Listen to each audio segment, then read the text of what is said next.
سلام خوتي وخواتاتي، كي دايرين؟ لاباس عليكم؟ اليوم فيديو جديد وخبار جديد على القناة. إنا لله وإنا إليه راجعون، ولا حول ولا قوة إلا بالله العلي العظيم. فقدات الساحة الإعلامية المغربية أحد الصحفيين اللي كان في القناة الثانية دوزيم. هذا الصحفي الكبير اللي أعطى الكثير للإعلام المغربي، خصوصا قناة دوزيم. الله يرحمه والله يوسع عليه والله يثبتو عند السؤال، والله يرحم جميع موتى المسلمين يا ارحم الراحمين. هذا الصحفي اللي توفى وكانت الجنازه ديالو البارح، يمكن كانت الجنازه ديالو البارح.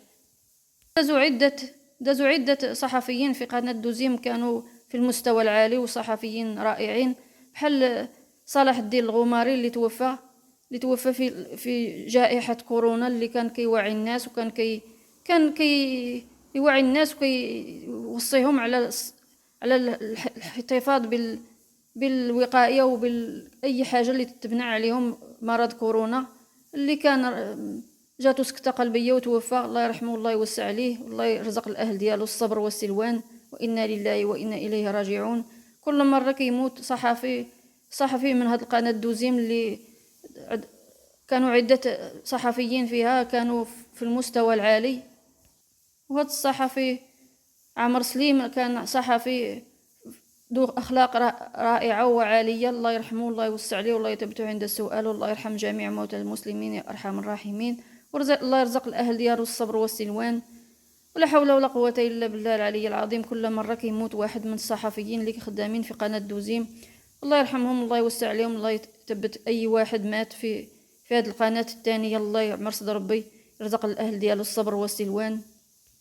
كما توفى صلاح الدين الغماري في جائحة كورونا، اللي كان كيوعي الناس وكان كينصحهم وكان كيقول لهم التباعد والحفاظ على الوقاية من حتى يكون الوقاية خير من العلاج، وما تصابش الناس بكورونا. اللي مسكين جاتو سكتة قلبية ومات في عز الشباب ديالو باقي، وخلى الابن ديالو باقي شاب، باقي في مقتبل العمر، والزوجة ديالو الروسية. والله يعمر ربي يرحمه ويرحم جميع موتى المسلمين يا ارحم الراحمين.